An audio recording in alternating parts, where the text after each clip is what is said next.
What the foul? Joe Riggs nasira ang pagbalik sa UFC sa pamamagitan ng paglinis ng sarili niyang baril na may bala.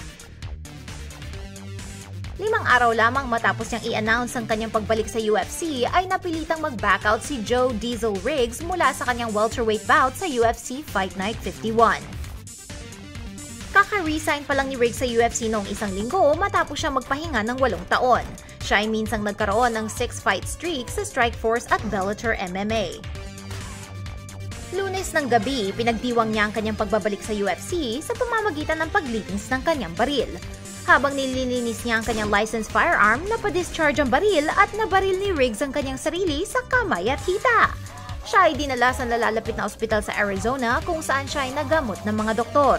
Pagkatapos ng gabing yun, ang score ay baril ni Riggs 1, Riggs 0.